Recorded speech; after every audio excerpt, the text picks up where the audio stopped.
some of them, talked about, oh my God, these altcoiners, all they care about is like the marketing, and they're just being nice because they want you to like, buy into their coin, but we don't need to do that. Bitcoin's above that.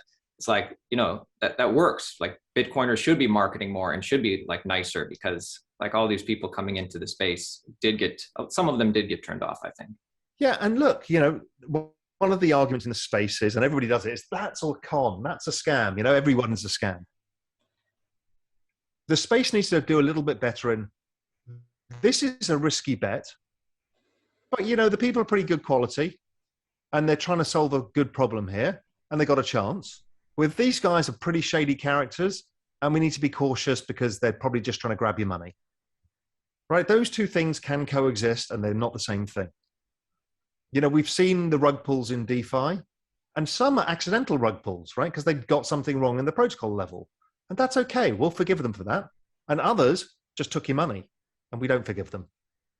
And the community needs to do a better job of those things and say, fine, look, we know there's risk, but we want to split those two risks between a great project that doesn't work and a perceived great project that was a con.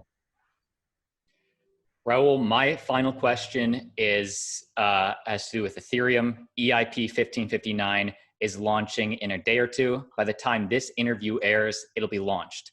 What are your thoughts on EIP 1559? I just wrote an article about this and I called it the greatest trade in the world.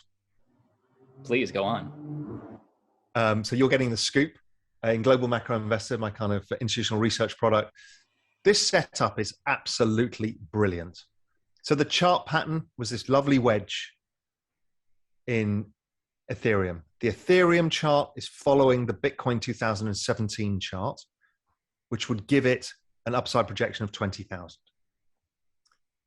Backed that up by the network growth, where Ethereum is growing at about 50 to 60%, 60% a year in network growth, and Bitcoin's growing at 30% a year. So this is astonishing growth at scale, right? So this is not an early project.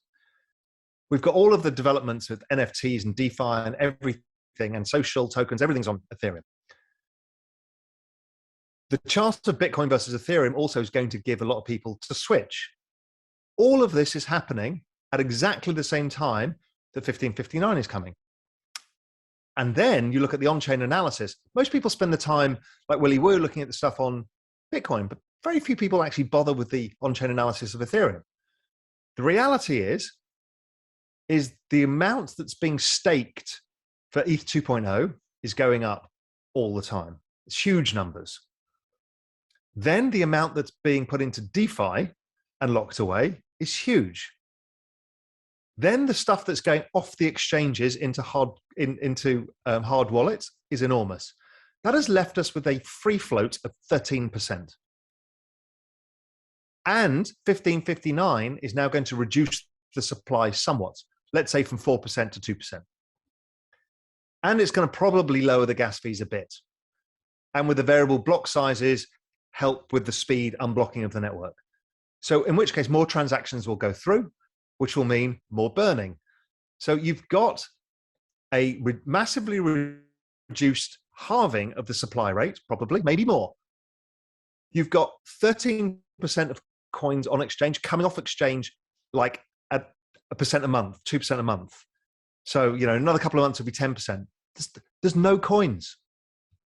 And like NFTs are just showing you demand is exploding.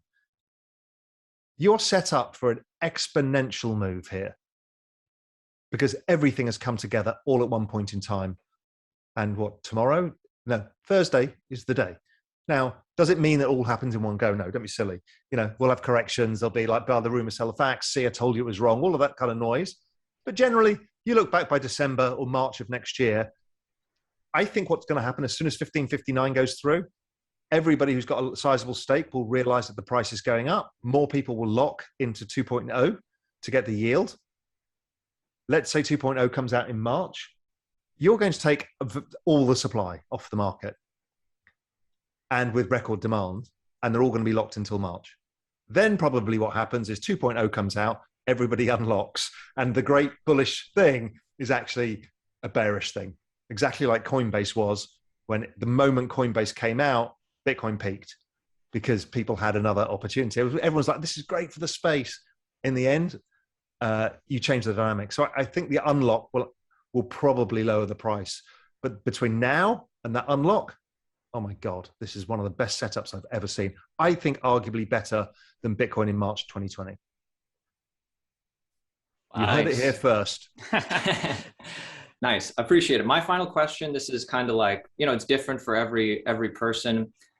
What percentage of your ETH and Bitcoin portfolio do you see yourself selling when you deem it's we're pretty near the top of the cycle? Is it a lot of it, most of it? Is it a small amount? Is there a it depends portion of it you're keeping for like 10 years? Great question. And obviously we all play around this with our minds, right?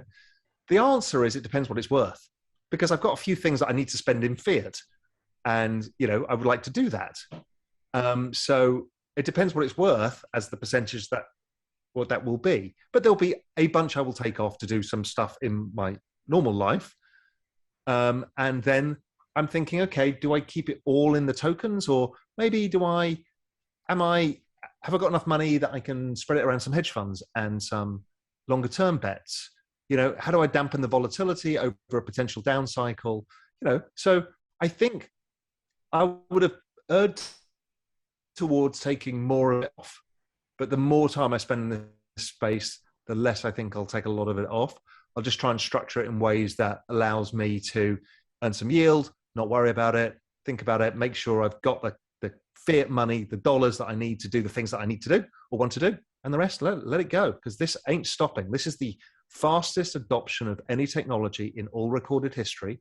It's growing at twice the speed of the internet with the same number of users back in 1997. And we go from 130, 140 million users now to 1 billion in 2024. Right. So, you know, that's an 8x in users. If you extrapolate it out, we get to 3 billion pretty fast. And if you look at the other size of other asset classes, the major asset classes, between 100 trillion and 300 trillion each. This is current 1.5 trillion. It sounds like to me it can go up 200x from here, or call it 100x. Let's be conservative. So kind of the ups and downs all part of it. Raoul, thank you so much for taking the time, sharing your perspective. The links for you and Real Vision are all down below, but final thoughts for the Altcoin Daily audience. Firstly, look, Real Vision Crypto, I set it up for a purpose. So realvision.com/crypto. Go there. We interview everybody in the space in depth to give everybody a better understanding. And it's free. So don't miss that opportunity. So that's there for you.